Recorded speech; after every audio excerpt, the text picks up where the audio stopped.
Ladies and gentlemen, boys and girls, everybody around the world, I would like to welcome you to the hottest show in all the globe, The Watch Report with me, John Lewis. Make some noise. That's right. Clap it up, get excited. Wherever you are, we are back with another fantastic episode of the best show you'll ever find across the YouTube and all podcasting airways and space and time right here on YouTube and every podcasting platform. The Watch Report. Yes, indeed, we are back. We're here. We got a lot to cover in a short amount of time to do it, like breaking down Teofimo, not breaking down with Teofimo, going with Teofimo and his unusual tactics to potentially get a mega fight on the docket, as well as with all the rumors that's going on with him. And is it litigation? I believe something along those lines. Whatever the case may be, talking about him specifically with the use of race baiting to get these major fights that he's trying to get fall into his lap. Has this been done before? Is the ire against him justified? Or is it using something that is a tale as old as time? Oh yes, as well as we got to talk about Shakur Stevenson and Floyd Schofield, with legitimately having concerns on whether or not we will see a repeat of Edwin De Los Santos against somebody like Floyd Schofield. Will Shakur run in this fight? Now, will he win? Will he run? And it's a very important distinction because it talks about what this will show Shakur to be to the vast boxing audience, especially on that mega platform of Bivol versus Beterbiev as the essentially the undercard, one of the bigger co-main events of the night. Oh yes, that and much more. Like with Jimmy Butler also potentially getting traded to the Suns, with Kendrick Perkins saying they're going to give him everything that he wants, and KD also wants him there as well. So we got basketball, we got boxing, we got a plethora of things to discuss, and it's all thanks to you being here that we got a platform to do. So absolutely clap it up for yourselves, clap it up for being here. I'm sorry, we were trying to get this chat thing working. Like I said, it was broken yesterday. Seems like it's fixed now, and as we can see, hey, things are working out just fine, and we can now click on everybody. That's right, Justin Kip, how you doing? Glad that you're here. Warlock Boxing, thank you for tuning in to the show. And Mapai, as you always do, what's up, brother? How you doing? Glad y'all showed up and showed out for the show. And also, please, if you would, leave a like on the video, comment your thoughts and opinions, subscribe to the channel, and share the show with everybody that you know so we can keep on building up this empire together that we got as a vast community. Oh yes, we're growing stronger every single day, and it's all thanks to you and your support. And we got so much to discuss, and again, a small amount of time to do it. And don't forget, at the end of the show, we got championship rounds. I repeat, championship rounds at the end of the show. Whatever you all want to discuss and talk about, we can talk about it right here. Get your comments and debates ready for whatever you want to have as a talking point, and all we'll hash it out right here on the show. But again, we got a lot to do, short amount of time to do it. We already started late because I was trying to get this comment chat thing fixed. Finally, looks like I got it right. But now that we all got all that out the way, it is time to talk about boxing first and foremost. And since we are talking about boxing, it's time to step into the ring. That's right. Ring the bell. Let's get it started. Round one of this show going underway, as we had to talk about first and foremost. Well, actually, I'm not going to leave it up to you all, excuse me. Doggone it, this is my show. I'm going to do what I want to do. No, I'm kidding. I'm just being funny. Just being funny, legitimately. But we do have to discuss biggest thing of the docket, at least on this show. Starting off with Shakur Stevenson, specifically with the fight with Floyd Schofield coming up in February on the undercard of Bivol versus Beterbiev. That's right.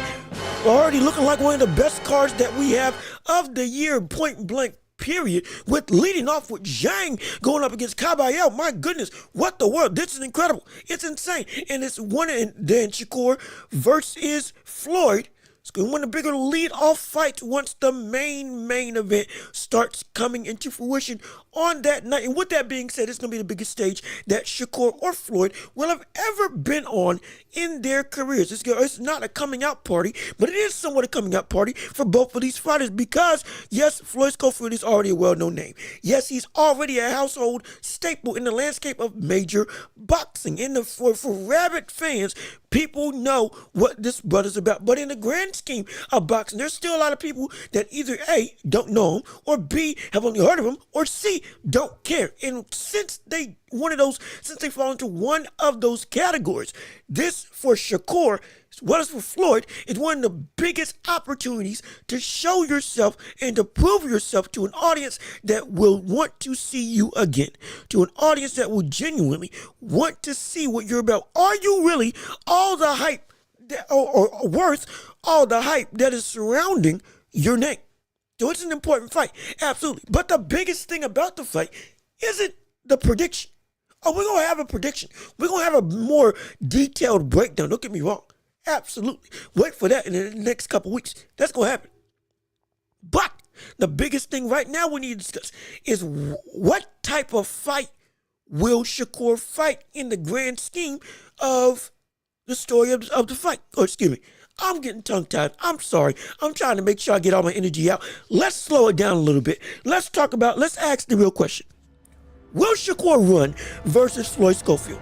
That's the biggest question of this, essentially of this segment, one of the biggest questions of the fight as a whole. Will we see Shakur Stevenson genuinely run against Floyd Schofield? Now, I know what some people are saying. Oh, Jean-Luc, what are you talking about? We know Floyd Schofield is leagues below Shakur in terms of a talent perspective. We see Shakur is one of the best boxers technically in the world. His distance management is incredible. The footwork is sublime. The defense is second to none in the whole of the sport. That is undeniable. That's truth. That's stats. That's statistics. And when you watch him, the brother doesn't get touched. We get it. We understand it. We are not trying to, again, this isn't breaking down the fight, but specifically on the side of Shakur.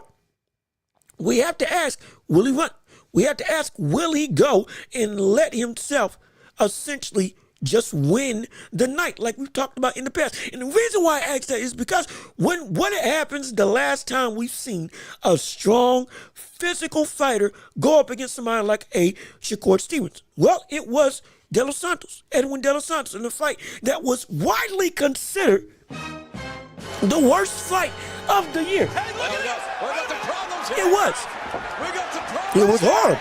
It was one of the worst fights of the year. It was deemed as one of the worst fights of arguably the decade. Genuinely. You want to talk about not only no action, but legitimately posturing, just standing around, 1 and 2 jabs, throwing every couple of rounds, but after that, nothing more. It was a horrible fight. It was a terrible fight. It made everybody turn on Shakur, myself included. Now, when I say turn on Shakur, I'm not meaning we all call him, oh, he's a bum, he's a schmuck, the brother can't do nothing at all. No.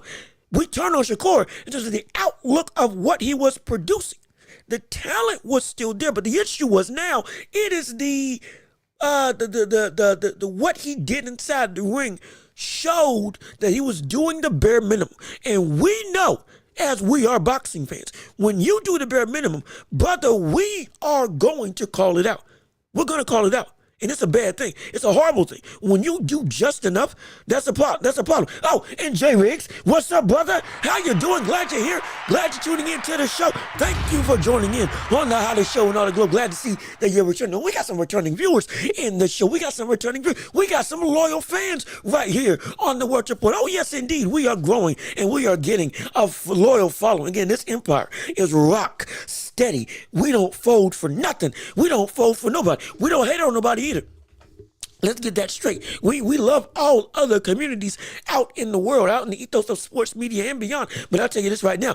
Once you get here, brother, you ain't going to want to leave at all. Mark my words. I tell you that, but salute to you. Glad that you're here. And we are right now talking about Shakur versus Floyd in the lane of will Shakur run from Floyd Schofield, just like he did against Edwin De Los Santos. And what I was getting at was when we saw that fight with Edwin, it made boxing fans turn on Shakur because of how essentially lackadaisical the fight was, how boring the fight was. He didn't even attempt to do anything outside of just stay safe. And what did he say after the fight in various interviews? Well, he said if a fighter is hurt, I believe this was also at the Artemar Union as well. He said, well, a fighter is most dangerous when they're hurt, as in when you catch them and hurt them. So you don't want to you don't want to risk anything. His words, not mine. After afterwards, he then also said that when you go up against a strong fighter, freshly, you don't want to get in the way of that power. You don't want to put yourself in danger, so you got to be careful. So what does that mean? Well, that means that whether you're hurt or whether you're healthy, whether it's the start of the fight, whether it's the end of the fight, whether I got you on the ropes, or whether I'm just getting out of a round with no injuries whatsoever, no scars, no bruising, even if I'm dominating a fight, every fighter at every single point in time is too dangerous for me to engage you. And what does that mean? It makes for a boring product. It really does. Hey, look at this. We got some problems here. It is a problem. We got some problems here. It is an outright problem that we know that Shakur can easily fix if he just did more. But the problem is he isn't doing more. And again, Jay Riggs, Shakur hasn't proved himself since he ran. Again, I can't remember the last time he fought. Well, no, he didn't fight against Artem Haratunian, same brother who fought against Frank Martin, who Frank Martin knocked out. Understandable. That happened. We get it. Absolutely. Now, with that being said, in that fight, what happened? He had Artem Haratunian hurt. Again, Artem, I believe an Olympian, took Frank Martin, almost took him the distance. No, I believe he did take him the distance. Got knocked down, though, in the 12th round when Frank Martin really turned it up. And it was a great fight, but he lost because if he didn't take a knee, he would have won. But when he fought against Shakur, used his power, used essentially, not swarming, but was aggressive trying to land on him, couldn't do it. And to a degree, Shakur stayed in the pocket. Shakur was fighting in the range of Artem. He just wasn't, Artem couldn't hit him. And he was landing some good shots. Let's not get it twisted. I did cover that fight. We give props where props is due. But the problem was, even in that fight, when you did have him hurt, when you had him figured out, when you had Artem genuinely understood, and there was nothing that he could do. Hold on, let me get some water real quick. Give me 1 second for 1 minute. Oh gosh. Oh, my voice. What's going on? Oh.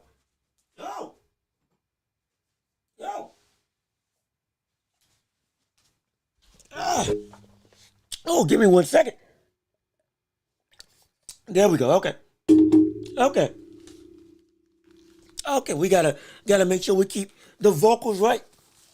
So I always got to think of water on somewhere in my room to make sure that if I ever go out, if I ever start going dry, oh yeah, I can moisturize myself. I can get myself back lubricated. Slide some oil through me, in the words of the Tin Man from The Wiz. But we're getting sidetracked with my musical taste. But regardless of which, when we looked at Shakur, the man went and fought Artem Haratunian, was able to fight in the pocket, but even still, when he had him hurt, still didn't pull the trigger, still didn't do everything he could to go on and end the show. Instead, just let himself go all the rounds, go the distance, which is a shame. Because the man can do more. Now going up against Floyd Schofield, we can only go off of last time we went up against a major puncher, a legitimate, brother that can crack. He ran. Now, we do have to say, and again, Jay Riggs, Shakur has all the skills to win, just no confidence. And I don't think that's the most aptly put way to go about this situation when you're looking at Shakur versus anybody. He's got confidence. I think that's the issue. The issue is he's got the confidence to do whatever he wants to do, genuinely. He knows nobody can touch him. He is confident to a fault, absolutely, from what I've seen. Again, loss of confidence at somebody like a Anthony Joshua, who we saw going through the story of rebuilding it back up. We get that Devin Haney has to rebuild his after the loss from Ryan Garcia. That's different. Shakur's got confidence, but he has routinely said when it comes down to winning, forget the fans. Again, he used a different type of verbiage, but you get what I'm saying. Forget the fans. I'm just trying to get the win. Do just the bare minimum to make sure I get the dub rather than showing everything I can and putting myself at risk. That's the problem. It's not confidence that Shakur Stevenson lacks. It is a safety net that he is comfortable using. And that's the problem. We get turned off at it. We know you're already one of the best defensive fighters in the world. There's no need now when we have seen in the past the offensive ability that you have at your disposal, like against Yoshino, like in the spurts that you used it against Artem Aratunian, like against Jamal Herring. You have legitimate great offensive ability, but you don't use it, especially when there's somebody on the other side of you that can legitimately work. But now, it is more important than ever that you shave off that part of yourself and you legitimately go and prove exactly what you are on the biggest stage in Riyadh season, on the undercard of B-Ball versus Better Be Up. Because understand, if we see Shakur Stevenson run against Floyd Schofield, there will be potentially no call to want to see him against anybody. Genuine. Yes, we'll still want to see him against Tank, but it won't even be a situation where anybody, whatever little little opportunity, that people had on Shakur being able to win against Tank, if we see this fight genuinely not be something that shows Shakur actively going out and trying to win instead of settling for the bare minimum, would I be thrown out the window? There would be no need. Everybody would just say, let's just get it over with. You see what I'm saying? The energy of the fight, the fandom of what that fight is, the legitimate intrigue of that fight is whether or not we can see Tank handle the defense and distance management of Shakur Stevenson, as well as when Shakur gets pushed to a point where he will have to fight, and that defense gets, again, tested against a great IQ-driven fighter in Tank. When it's an IQ versus IQ type bout for the whole way through, two of the smartest boxers in the world, genuinely. Now, what will you be able to do? Where will you be able to dig yourself out of?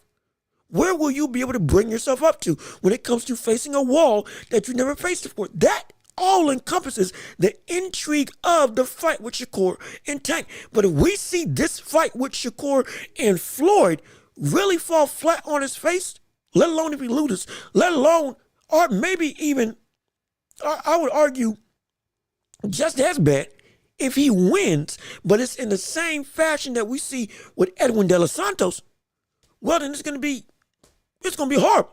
It's going to be terrible. Genuinely, people, you want to talk about dropping stock. A win is not always just a win. People say that. It's a common phrase. We get why, but it's not always just a win. A win is a win until it's not. A win can be a loss at the same time. And it can be a bigger loss than just what you did. That can outweigh, the win that you get on your record. And that's a problem. That's a genuine problem. Let's see what you have to say. A dog has confidence when he has a fence in between 2 yards. Yeah, exactly. That gate, when that gate opens up, open that gate and he stops barking. Shakur has confidence on social media, but in the ring he runs. To a degree, yeah, that's true. Again, I can't agree with you fully, but I completely get what you're saying. The brother does talk on Twitter. Brother does talk on social media. The brother does indeed got a lot to say about everybody around the world of sports. Absolutely. No question. And again, he's young, youthful. Again, that confidence in terms of what he's done, what he has, the accolades and the resume that he has already put on him, cemented, great. We see why he walks around outside the ring like he does. And again, inside the ring, he does fight with confidence. It's just the style that we hate. Genuine. See, here's the thing. When people equate confidence in boxing, normally that is a part of the style in which they fight. You got somebody like a Oscar Valdez and Isaac Cruz, somebody who is those types of people, the aggressive fighters, the people that come forward, the people that look to do damage, the Terrence Crawfords, the Gervonta Davises, the people that knock out artists. Those are the people that normally get already put on them. Boom, they are confident, point blank, period. But the defensive and technical fighters, sometimes it takes a little more people to get that moniker of, oh yeah, they're confident and they're great and they know what they're doing. Absolutely, and they are standing on what they're doing. They don't duck smoke for anybody. It takes Sometimes, not all the time, but sometimes with fighters, it takes a little more for the people that aren't just destructive juggernauts to show the world, yeah, I know how good I am. And everybody else should too. And I'm as bad as I am outside the ring as I know I can be inside the ring. And as I know that I show inside the ring. And so sometimes, not every time, but sometimes, and similar to Shakur in this situation, the style of fight makes it so that people say, oh, he just runs a lot. Again, we talked about this with Floyd Mayweather also. Floyd is a person that people said runs often. Floyd Mayweather was a person that said people said they were bored of. The brother only went off points. The brother didn't want to engage. The brother didn't do this, that, and the third, all this stuff. When in actuality, the man in Shakur or the man in Floyd, genuinely, he could fight in the pocket. He would fight in the pocket, especially in his younger days. And even when he was older, would still be able to be a great defensive fighter, use footwork, get out the way, yes, run the ropes, use the ring, absolutely. But his bread and butter would be countering, putting himself in danger, making you miss and making you pay on a constant basis. Again, one of the greatest defensive fighters that we've seen in boxing history. That is irrefutable. And so he had that in his game. The issue was people wanted to hate, genuinely. But Floyd was an incredible boxer and genuinely wouldn't just run. The man would indeed beat you while standing in front of you. And what people would say was just pot-shotting was eloquent boxing. But the brother was right there all the time. Look at when he got hurt from Shane Mosley. When he got hurt from Shane Mosley, he didn't run. He grabbed on, held on for dear life, absolutely, when he got rocked and got hurt. But then once he recovered, what happened? Stood in front of him and legitimately beat him while he was standing in front of him, elevated his game. You can go watch it. That's what Floyd did. With Shakur, he's got the confidence that he knows he's better. He's got the ability to show that he's better. It's not that he ain't got the confidence to use it. The mentality that he's got right now is that the win is the only thing that matters. That's it. I can do all this stuff, but why do all that when I only need to do this? So for me, it's not. Let's see. Floyd overrated. I was sitting ringside in San Antonio, got Virgil Ortiz that didn't. Oh gosh. Oh really? Oh my. Okay, hold on. Excuse me. Floyd is overrated. I was sitting ringside in San Antonio, got Virgil Ortiz that didn't show up, so I got to watch Floyd for the first time on the main card, and it wasn't worth the hype. So you got to see Floyd Mayweather live. Oh wow, really? My gosh, that would have been a sight to see. So you think that the technical ability of what you saw, the technical ability and the style of fight that he fought, man, it was blasé, kind of just hodgepodge.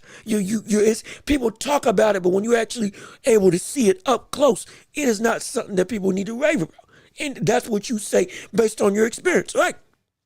I'm not going to take, no. Excuse me. I'm sorry. Not Mayweather. It was Schofield. Oh, okay. Okay. I wasn't going to be disrespectful, but I was going to be like, wait a minute. You saw Floyd up close, and all of a sudden you're like, it's nothing special. I was about to say, I get the sentiment. I don't want to be, again, disingenuous of your experience, but my gosh, I was about to be like, sir, wait a minute now. Are you sure that watching Floyd ain't something at least intriguing to watch? But no, it was Floyd Schofield. So you're saying that Schofield, when you watch Schofield fight, it wasn't something special that when you saw him go to work. Okay. So that's interesting. Now again, that's another topic. But it does blend into this topic. So what you see in Floyd Schofield up close, you and maybe other people who also watch the fight either in the ring or at ringside or on TV, they may see Floyd Schofield as somebody that isn't all that. The talent isn't really there. Again, the brother's been knocked down. The brother's been hurt and rocked. The brother has, while he's aggressive, while he looks the part, while he looks strong, genuinely doesn't have all the talent necessary. And when you actually look at the fights more closely, all the hype isn't really worth it from what you've seen, especially in person. So I respect it, absolutely. And I'm not saying that Floyd's going to win. No, I'm not. What I am saying, again, my pick, if I was going to pick, it would be Shakur. But we will break down that fight as it draws closer. Again, we can't give away everything. Don't want to just go and give away all the time, all the content that we got on the show. We gotta save some stuff. We gotta go and be smart about it. You know what I'm saying? But regardless of which, when we look at the fight, even though we see, and you've seen firsthand, that Floyd may not be as talented as the hype is building him up to, even though he is a very exciting prospect, at least in my mind.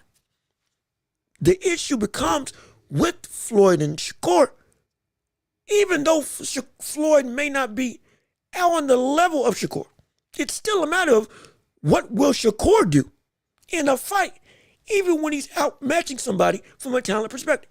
And if it's another situation where he runs like he did against Edwin De Los Santos, we're going to have a problem. If it's another situation where he doesn't go and end the show, especially when he has the ability to, it's going to be a problem. Genuinely, it's going to be a very bad thing. It's going to be a very hard thing for fans to, not even for fans to swallow, for Shakur to be able to ingest and be able to see, man, we did all this on this big card and people still don't care. Why? Because even when I dominate, people seem to always got something to say. We got something to say because we see a level of essentially withholding of talent. And that's where all this falls down to. And let's see. Now, Pretty Boy was better than Money, in my opinion. He was more of a dog. He was more of a dog in him back then. Understandable. He had the ability to put people out as well as being great defensively. Now, I will say he got better technically when he got older, or once his hands started going and he didn't really have the knockout power, and he, again, brittle hands, had to rely on more so smarts and defense. Technically and as a fighter, he was better. Now later on during that Conor McGregor era or Conor McGregor fight, no, he wasn't better. At that point in time, he was degrading. He was going down. At that point, you still had people like Keith Thurman. You still had people like who else was it? Errol Spence Jr. and others around that division that he wasn't going to give any shot at due to the fact that he was going away from the sport. He chased the record rather than continuing to see just how far he can go before the wheels fall off. And we've talked about that before. This isn't me trying to disrespect his legacy. That's what happened during the late stages of Floyd's career. No, he wasn't the same Floyd at all. But that prime era of Floyd was just about right after he broke his hand and turned into a real defensive fighter in the first couple years after that. That Floyd turned into a savant, was incredible, was phenomenal. And I believe was seen as the best fighter in the world at that point in time. And so I think from a technical perspective, he got better after his hands got hurt. But from a dog perspective, oh yeah, absolutely. Yeah, he was able to go on the inside and work. You saw what he did against Diego Corrales. You saw what he did against, was it Gotti? Was it Arturo Gotti? You saw what he did against Ricky Hatton. Like, the man genuinely had pop. He was great. He was incredible. Now, again, he fought around the same time as Roy Jones Jr., and there was no comparison. Him and Roy would always be better. We brought up another conversation about that in the past on a show. You were here also, so you know exactly what I'm saying. But he was still one of the best. Absolutely. But I think he got better after his hands got hurt. Because then he was forced to and was able to lean in more on the technical side of boxing, which is why he's such a great genius and a ring general inside the ring. It's very few that you can find that will be better than him when it comes to an IQ level, which is incredible. And we will never disrespect it. But again, getting back on track with Shakur. Shakur, if he runs against Floyd, especially when we know he can figure him out, and he can get and have his way once he really, again, paints the whole picture. And he doesn't go and try to end the show, we are going to see a very big and a very loud turning on Shakur. Wrestling, you got heels and you got faces. You got good guys and you got bad guys. I love wrestling. Love it. We just got to see Raw on Netflix as we saw, I believe, last Monday. Phenomenal. Incredible. We loved it. Could have been a better show, but I loved it, regardless of which. When it comes to when fans turn on a wrestler, brother, when they make it known, if you don't shift, you're out. You get done away with. Your push or your momentum gets stalled. When we don't like you, we will stop whatever you got going on. With Shakur, if we don't like you, brother, you're already, while you are a big name, you are already in a situation where you are seen as a risk for not just boxers to go and fight you, but for promoters to put money into you. And so now, even though your name is something that is known, your style makes it so that nobody wants to see you as well as nobody wants to fight you. Because if somebody loses to you, that hurts their stock as well as hurting your stock. Because even though you lost to Shakur, oh my gosh, the fight was so boring. Now, do we really want to put you on a card when you put up this level of performance against him? And it was just bad all around. Like, look at Edwin De Los Santos. Brother, he lost. And now, nobody knows where that brother is right now, from what I understand. Nobody, I don't know where he is. I don't know what he's doing. I haven't heard a peep about his next fight at all. It's because the loss to Shakur, not just the loss, but how he lost, made it so that the public made him fall off the face of the earth. Because we completely disregarded him. You just became a shadow of another bad performance, another boring fight, quote unquote, on Shakur's resume. And now, gone. I don't know what's happening. That's not me trying to say, oh, you mean nothing. No, all boxers are valuable. We love it. We respect it. We want to keep up with it. But at the same time, we also understand, and again, you're saying true about the Floyd Mayweather thing. Appreciate the agreeing. But when we look at what it's like, like Rigo, like the same thing happened with him. We've seen this with other boxers. Once you go with certain people, boxers don't want to fight them, and fans don't want to, and promoters don't want to promote them. Fighters don't want to fight them because if I lose to you, it won't be just a loss. It will be a bad loss because the fight will be a bad fight in the grand scheme of boxing fans. And with promoters, we don't not just want to put our guy against you, but we also don't want to put any money in elevating you, because if we put money in you and it's another boring fight, well, that's another loss that we have on the books. It's going to be another situation where it's going to be harder and harder to make you seem a viable, legitimate option for people to want to put money into you when they watch a fight. And we're already overcharging with all these pay-per-views that shouldn't be pay-per-views. Why the world should we put you on a pay-per-view when we know if we did, most likely you're not going to do anything for us in the long term? A waste of investment. And that's not me. I don't want that to be the case. I want Shakur to have the ability to be a great fighter. I want Shakur to have the ability to be seen by the world as a legitimate top talent. I want that. I truly do. But the issue is, it doesn't help when you hold yourself back from what you're doing inside the ring. We have seen other boxers without power still be able to be incredible and be watch-worthy for everybody to see. Sean Porter, Pernell Whitaker, Napoleon Loche, who had 100 and something fights. What was it? 120 something and two?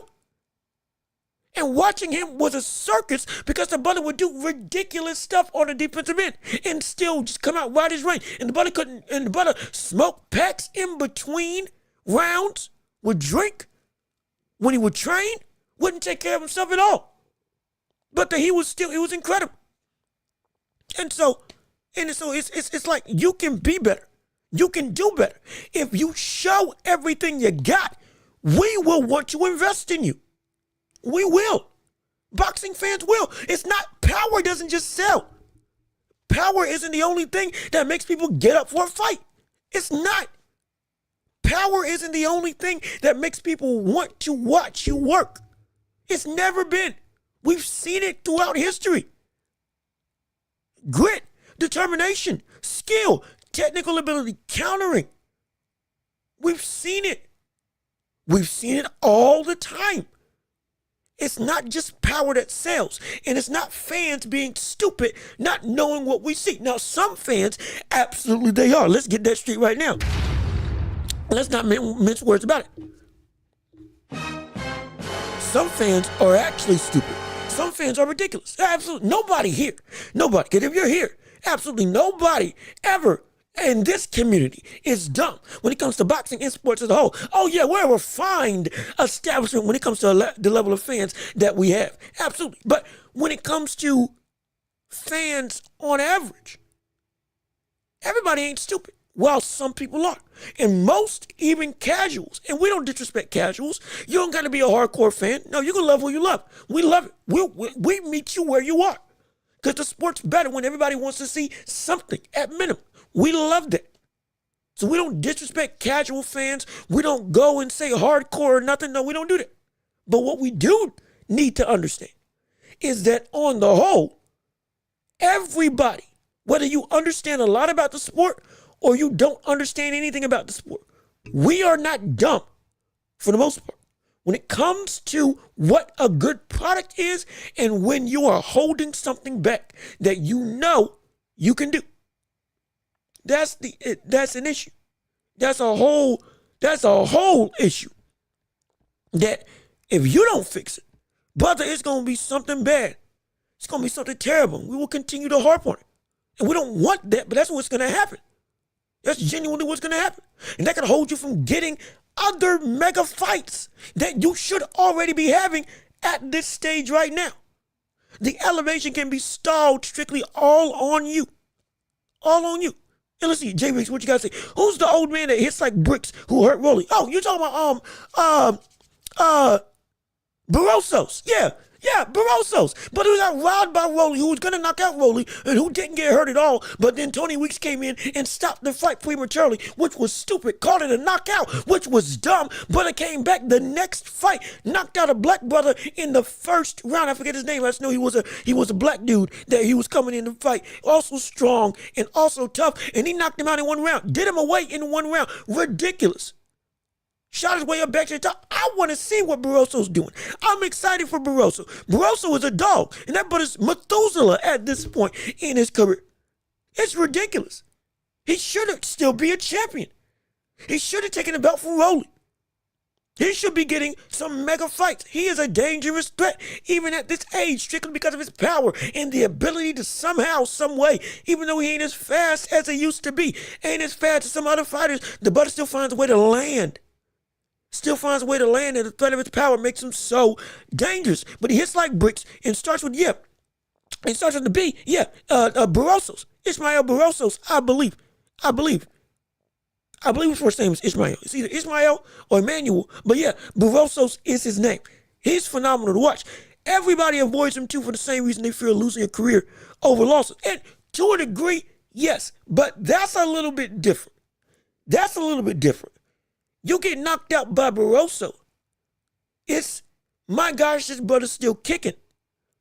Oh my goodness, this brother's still one of the biggest punchers in the division. Actually, before I continue that, I'm going to get back to that. I'm going to explain why Barroso's is different from Shakur in the effects of the losses, at least in my opinion. But I'm going to get back to this, J Riggs. Don't go anywhere. Let me go through these other comments real quick. Mapai, how you doing? Porter was great and best opposition for Crawford ever. Arguably, yeah.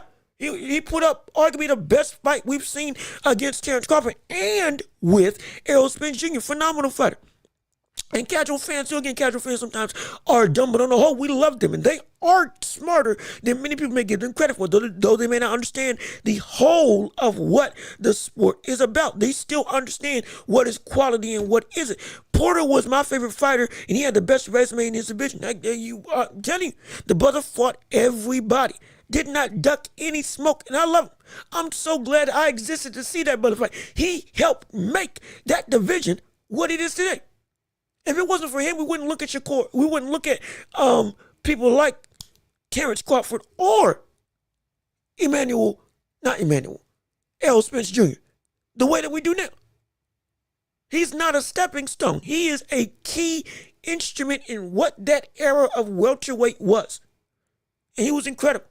It was phenomenal. He doesn't get enough props. I love him. Absolutely. Again, didn't have power, didn't need power. The brother legitimately was a great technical fighter, great inside fighter, phenomenal swarmer. I mean, the brother would not let you go. And genuinely was one of the favorite fighters, a fan favorite. Love it. Hold on.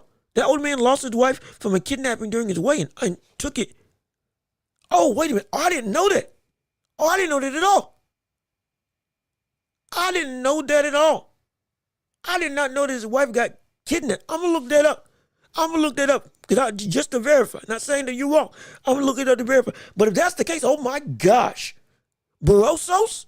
That's what you were carrying in that fight? And again, if it was by the Mexican cartel, again, I'm not trying to throw out any absolutes. We've seen what happens with that before. I ain't trying to get into that. But I'll tell you this. If it was by the Mexican cartel, because we've seen it happen before with Canelo and his brother. His brother got kidnapped by Canelo. Canelo's brother got kidnapped, by a cartel and was told to give money. If he didn't, it would have been curtains for his brother. Thankfully, stuff happened, was still able to go through and win the fight and still retain his brother and his family. Everything turned out great. Thank the Lord. But it speaks to the corruption of boxing. But it also speaks to the determination and grit of Barroso. And if he did take a belt, oh my gosh, again, I'll have to look at it. But yeah, he was a huge underdog in the beginning of his career. Okay, so yeah, so it's like shoot. Again, you have people like Barrosos who go through all this stuff and still was able to come out on top. It's incredible. It is ridiculous. No wonder his hands are so heavy. It's not just the weight of his punches, it's the weight and the trials of life that fortify what that brother is. It's like your punch. We've seen this in shows and in movies, in anime specifically. I love watching anime. You're carrying more than just the fight on your fist. You're carrying the world. You're carrying family, carrying friends, hopes, dreams, all this stuff. All of that takes weight legitimately on you in a fight. And when you use that, but you can overcome insurmountable odds. And it's incredible. But again, real quick, when it comes to Barrosos, the reason why losing to Barrosos is different from losing to Shakur is because while the effect may be the same, the context is different. Barroso, you lose to Barrosos is 40 years old. Barrosos, by all metrics, people keep saying the brothers Methuselah should be gone from the sport. Because like how are you not retired, though you're still winning? What the world? And anomaly. We get it. At the same time, it doesn't have the resume of an Arislani Lara or Artur Beterbiev, who are also 40 and 39, 38 years old, respectfully. And so you lose to him, it would be because, why gosh, it'd be like losing. It would be like, and I say this hesitantly, somewhat like losing to Derek Chisora. Derek Chisora, one of the, again, legend in the UK. War is his mantra. The brothers lost just about every major fight he's been in. Just about. But still, if you lose to him, like with Joe Joyce, it's like, oh my gosh, the old man still got it. But the issue is also, the fight is exciting. So while you may lose and say, how did you lose to this old man? It's still, well, brother, that old brother put up a good fight, and that was a war, plain and simple. Regardless of what you want to say, you lost in a war. You lost in a fight that we remember. And you lost in a fight that we want to, again, that was entertaining. You can be forgiven and still retain fans. If you still, even against an older fighter that is well over the hill, you still put up a good product. You still put up a good fight. You lose to a gatekeeper, quote unquote, a journeyman, quote unquote. Not even a journeyman, more so a gatekeeper. But it's still, you are putting up a quality fight. With Shakur, even though he's young, even though he's a big name, even though he's a big star, the only thing that we remember is that the fight was bad. That's it. There's no but that you can add to it. There's no he lost, but it was a great fight. He lost, but the brother, it was phenomenal. He lost, but I enjoyed the ride. There's none of that when it comes to Shakur. You lose, and it was boring. End of story. That's it. You lose, and it was terrible. You lose, and I don't know why I watched Shakur fight. You lost, and now we don't care. Because the fights that Shakur makes, the fights that Shakur puts on are not entertaining. I'm not saying it's got to be knockdown, drag out brawl. I'm not saying it's got to be an absolute war where both people are bleeding, both eyes shut like something out of a Rocky movie. I'm not saying that. No. But like I've said in the past, James Toney, Pernell Whitaker, Teofimo Lopez, Floyd Mayweather, we've seen fighters still put on great products that even without power, it's still fun to watch. It's still exciting to watch. And we get to see the full breadth of what you can do without power. Sean Porter. So why in the world is it that with Shakur, he is willingly letting himself only win by the minimalist of means? By the most minimum of means. That's where the problem lies. He fixes that, we have no problem. He doesn't fix that, we have a major problem. Major. Because if you hold yourself back from what you can do, we will call you out on it. We will, like point blank period. We're not stupid. We are not stupid at all. And again, last thing that leads to power, and that guy has it, absolutely. Arreola pounded Ruiz during his way out. Yes, he did. We still remember Chris Arreola. Now Arreola now is finally retired. I believe finally retired. But the brother, Ruiz was still relevant even after that fight with Arreola. He still was. And it was like, yo, you shouldn't be struggling with him. But the fight was competitive. Now, the fact that the fight was competitive, incredibly competitive, made it a problem. But it was still, we remember. And we still had interest in what Ruiz was going to do next. We did. And so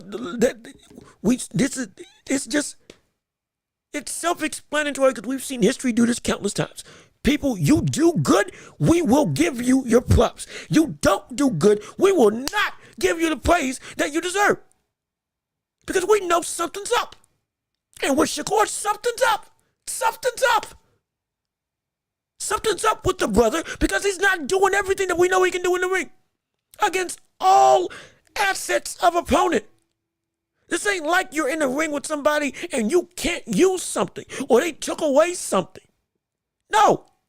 Brother, you can do everything that we've seen you do in the past against every opponent you have faced thus far. Nobody took away anything from you. You just didn't do anything.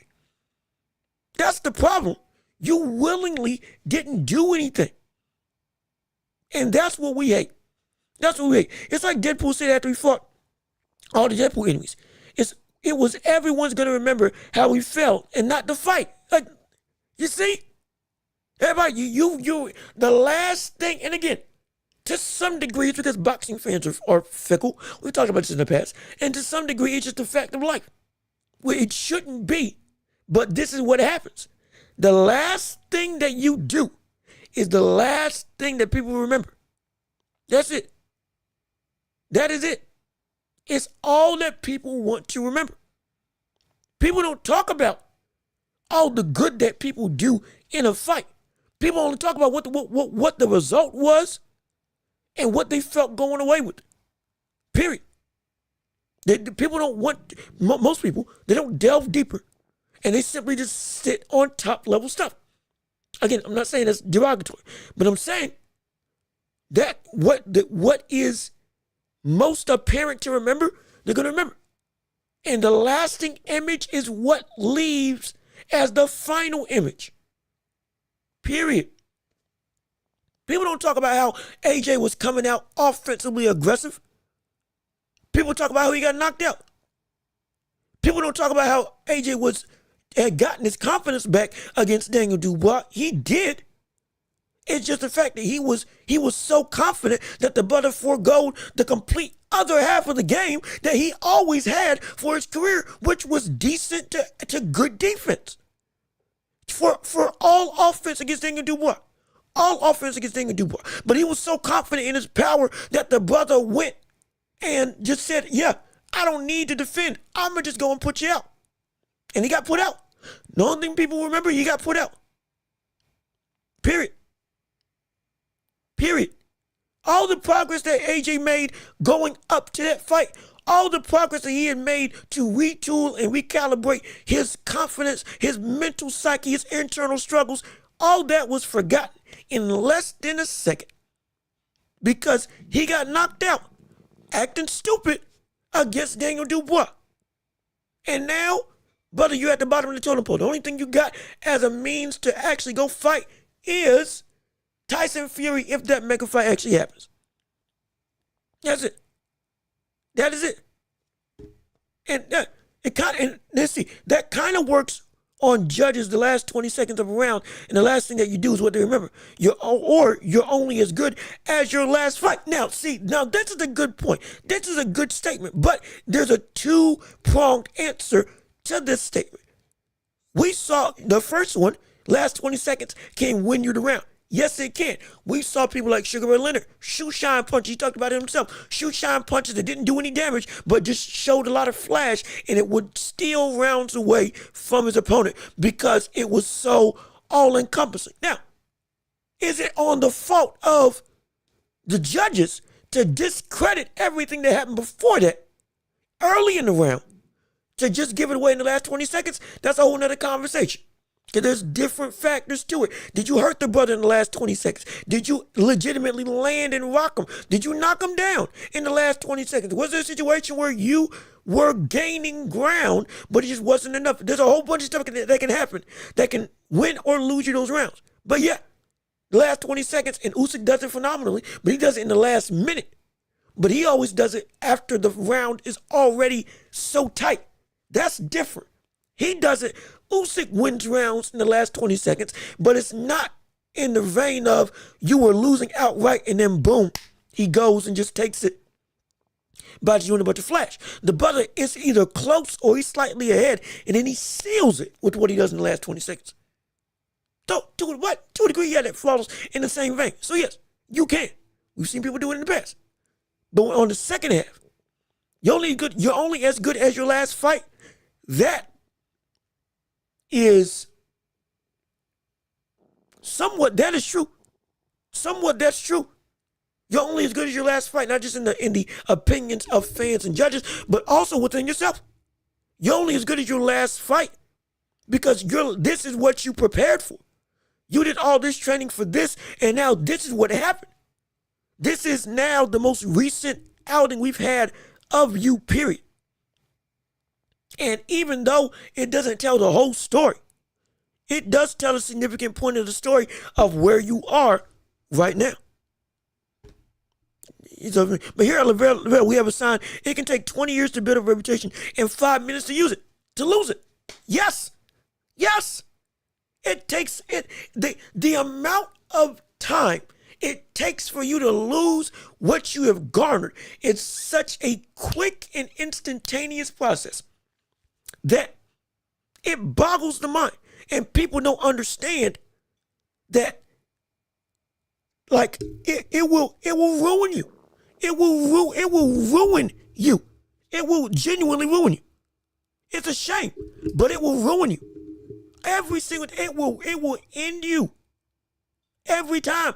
When we look at it again, yo, Young Stevie, brother, how you doing? What's up, brother? Happy that you're here. Happy you're joining in on the show. Thank you again for tuning into what we got going on. Brother, how you doing? Glad that you tuned in. And yeah, all this is all very true. It's true, especially with this one.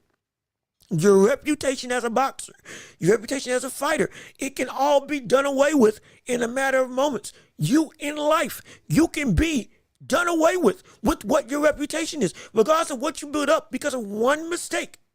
It may not even be who you are, But it's one mistake that alters the entire perception of everything that you've done. That's why I'm so careful when I do these shows, to make sure that I'm making sure that I'm as reputable and as reliable as possible. Because if this reputation gets ruined for what we're trying to build, well, then I'll never get to where I'm trying to be. There is a level of as much honesty and legitimate preparation as well as deep thinking that goes into what we do on this show. Because we don't want to just give you top level stuff. But if we start doing hot takes and we start doing all this other stuff that isn't really benefiting anybody, all of a sudden this show is a waste of time.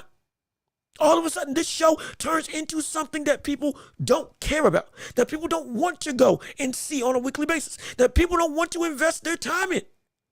It goes from entertainment just to mindless slop. And I'm not saying what other people do are mindless slop. No, I'm not. I'm not disrespecting any channel, anybody who does this. No types of podcasters, nobody. I'm not disrespecting anybody. But I'm saying you have seen this type of stuff, both in what you watch, in what you listen, and in what you do as a whole. In life in general, with who you interact with. One thing that a show does, one thing that a person does, one thing that a company does, one thing that anybody does, an entity, whatever the case may be, can ruin your reputation. You want to be a perfect example? Yo, what's good, brother? How you doing? Fight Buzz. Yo. What's good? What's going on? How you doing? What's good with you? Glad you're joining in on the show right now. We're about an hour in. We've been talking about Floyd and Shakur Stevenson not breaking down the fight. That's coming later. But specifically, if Shakur Stevenson will run versus Floyd Schofield like he did against Edwin De Los Santos, and if he does, what that will do for the reputation of him as a boxer, as this is his biggest opportunity on the biggest stage in his career. Excuse me while I take a drink real quick. Give me 1 second.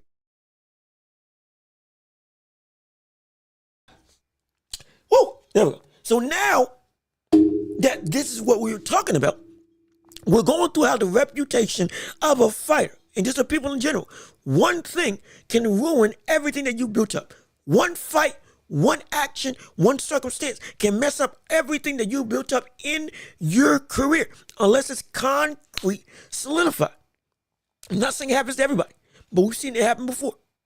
When Deontay Wilder, after the trilogy to Tyson Fury, once he lost to Joseph Parker, you saw the sentiment completely go down the toilet. We were saying it's all respect to Wilder. The brother just can't beat Fury. Absolutely. But he put on an incredible trilogy, put on heart and all that stuff. But then the brother went and faced off against Joseph Parker, and what happened? He absolutely got destroyed. Didn't improve in the slightest. And now the only sentiment that we have is we were fooled. This man had again all-time power. That is not a fluke. But the talent of this brother is nothing like we saw it in real time once we look back in retrospect. And now we're saying retire. Many people are saying retire. You don't need to come back. Even though, yes, you come back to BLK Prime, come back with Devin Haney potentially on the same card, even still.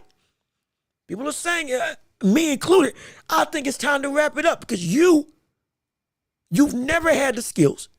And right now, you're putting yourself in a completely dire situation. And yes, you're right. Joseph Parker is underrated. Absolutely. He has gone through and rebuilt himself, rebuilt his career. Not only did he beat Wilder, he beat Joseph Parker. Now he's in line to fight and potentially beat Daniel Dubois. Excuse me. I'm sorry. He beat Wilder. He beat Zhang after getting knocked down, and then went and potentially can beat Daniel Dubois. Joseph Parker's a great redemption story. Joseph Parker has been a dog. Joseph Parker has been an elite or fringe elite contender for the whole of his career. Absolutely. Absolutely. And Andy Ruiz was also another brother who genuinely was a talent that nobody wanted to see. Nobody wanted to go and fight up against. But still, he was great. Then we got an opportunity against AJ, relatively unknown, but the fastest hands in the division at that point in time. But he was able to do what he did, and boom, shocked the world. But the reputation now, all that was shattered after he fought against AJ the second time. Because what happened? He got out of shape. He got overweight even more than he was because the weight that he was at originally was good. And it worked. Lost his drive, lost his focus, and the next thing you know, we're looking at him and we're saying, brother, you are, shoot, what happened? You're nothing like you used to be. Your reputation now is now a one-hit wonder instead of what it could have been and should be, which was a man who was good, got an opportunity, upset the world, and could have had the world in front of him, legitimately, but messed himself up. And now all we remember, outside of the win, the brother messed himself up after the win, and has never been able to get back to what he was at his best. Dare I say, can't even get back to the weight that he was at his prime, let alone being able to beat people that we know he should beat, like Jarrell Miller. Like it's a problem. Or definitively beating people like Chris Arreola, like Luis Ortiz. It's a problem. It's a problem. Yeah, his best weight was 143, potentially 150. You can argue, but even still, like everything that he was, the weight, the speed, the stamina, all that stuff, he lost it all after the fight with AJ. And never was the same. And that's all we remember. He lost it all. That's all we remember is that he lost it all. Currently, we remember the upset, absolutely. But then after that, the next sentence, he lost, he beat AJ, and then he lost it all. Because of him. Because the last actions were, you let yourself go. You let yourself go. My gosh, it's ridiculous. You let yourself go. And if you didn't do that, if you could have had everything right at the palm of your hand. But it's all disappointment and regret. And it's nature of the beast. It's hard. But let's see. Mapai, what you gotta say? Caballero is the most dangerous guy to any opponent. Very smart boxer with perfect timings. Now, that's a good question. I'm not saying he's one of the most dangerous. He's one of the most dangerous in the division. No question about it. We're gonna see how dangerous he is when he faces off against Big Bang Jang. That we're gonna see. If this brother comes up and produces against Zhang, brother, oh yeah, he's got my full support. I'm not saying, no, he's good, don't get me wrong. Is he the most dangerous? I can't say for me. But on the whole, if he goes and he beats Zhang on the undercard of Bivol versus Better BF, we got ourselves a conversation. Now, I will say I'm slightly biased. Big Bang Zhang's one of my favorite fighters. I want to see that Chinese power go and dominate just because it's so fun to watch. As he so aptly coins because the brother's from China. So he calls it Chinese power. So I'm like, hey, it's fun, it's cool, da-da-da. But whatever the case may be, the man goes and I love the way that he fights. So I'm gonna have to be honest. I'm gonna be biased and I want the brother to win. I kind of wanted to beat Caballero just because I want a shot at a title for Big Bang Jang. I just want one opportunity, one chance at a legitimate title fight with Jang. I know he could have had it if he had beaten Joseph Parker. I get it. That's on him because of stamina. He messed himself up. But my gosh, if he could just get that right or end it within 5. I just want to see him versus Usyk one time. That's all. Big Bang versus Usyk, I just want to see once. Just once. Size, power, timing, but no stamina versus power, speed, and timing with all the stamina in the world. Can you get him out within 6? That's all I want to see. I just want to see that type of matchup. I would just love to see that. The rush job that Zhang would try to do to get Usyk out. Because if it got to the later stages, he couldn't do anything. But my gosh, in those first 5, Zhang's one of the most dangerous opponents I've seen. and shoot if that brother can land. Especially with better technical ability we've seen from people like Deontay Wilder. And underrated compared to people like Tyson Fury. And even people like Usyk. But if he can get that one shot to land, and that Chinese power can really go and crack, I just want to see what would happen. And against Caballero, I want to see the same thing. I just want to see what would happen. Again, no disrespect to any of them. Love both of them. I just, for this fight, got a little bit of a bias. So I'm gonna keep it a buck. I'm gonna keep it a buck because he's one of my most favorite fighters. I can't lie. I want Caballero to go and be great, but I can't lie. I love Zhang, and I want to see him get one opportunity at the title. Just one shot at a big major championship. Because the brother's he's been great. It's just the stamina kicks him in the butt. But if he can get that right, oh my gosh, it would just be fun to see. It would just be fun to see for me. Again, Parker did beat Ruiz in prime too. That shows why Parker why Parker is such a great fighter, legitimately. And hey, yo, Caleb, what's good with you? Welcome. How you doing? Glad that you're here. Glad you're joining in for the ride that we got going on. Glad that you're here. Glad that you made it. Absolutely going. If you haven't, like the stream. If you would, leave a like on the show. Share the show with everybody. And if you haven't already, subscribe to the channel and share with everybody you know so we can keep on building up this empire together that we've got going on. And we've got, we had 15 people here at one point in time. We got 13 consistently as it shows right now. Brother, we are small but mighty. We growing. Yes, indeed. We getting up there. And I'm so happy for all of you that chose to tune in. But let's see what other people have to say. I miss Ruiz. Boxing needs fatty underdogs. You know what? I'm going to say this. There is something nuanced about the makeup of heavyweight boxing when you got people that look out of shape that can legitimately work. Ruiz, and now you got people like Bakoli. You got people like I can't even say Zhang because he's just big, quote unquote, big boned, as you would say. They ain't necessarily just flab. But the closest thing we got to that right now is just Bakoli, which is just a big mass of just mass. That's all it is. And with Ruiz, and Butter literally looked like a gallon of milk.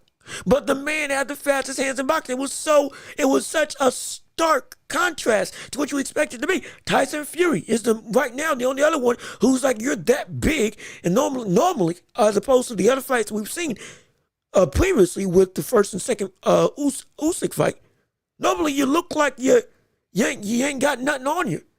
But then you're able to move like you do. It is a contradiction. We love contradictions when it comes to that type. It's fun to watch. It adds to the character of the division. It adds to the grandeur and the imagination. Wait, what do you mean this fat butter's coming in and is better than this Greek Adonis that we see in somebody like Anthony Joshua? What do you mean that this dude who looks like he honestly couldn't punch for more than a minute goes and beat this dude in AJ who looks like a Greek god? What do you mean that this happened? What do you mean this 6'7", 280-pound dude that looks like he's out of shape is the best, arguably, or one of the best movers in boxing?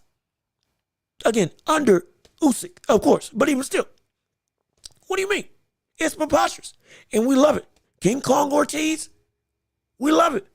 We need it. I'm not gonna lie, I do miss it. We got some, not a lot. We got some, like Bakoli, who just isn't even fat. He's just big. He's just big. He's just massive. He's just a ball. He's just a ball of a ball of power and size. That's all he is. From a physical standpoint. Now, technically, but again, a great puncher, phenomenal puncher, underrated speed on his shots, only needs arm punches to put people out, but he can take as much damage as you want, especially to the body. There's nothing you can do really to that brother when you go downstairs. And upstairs, the brother's got a chin also. And he can go decently deep inside of the rounds. He ain't just a 6 to 8 round fighter, but he's great. But we have some, maybe not as many as we used to. But I'm not going to lie, just add some character to it. I can't deny that as a fact. But again, real quickly, just to recap before we move forward. Shakur, If he fights Floyd Schofield, got to put on a performance that actually shows everything at his disposal. Will he run? Potentially, yes, he will. And if he does run, like he did against Edwin De Los Santos, it's going to be a major problem. And we're going to look at him, and we're going to watch the fan base completely turn on Shakur. Completely.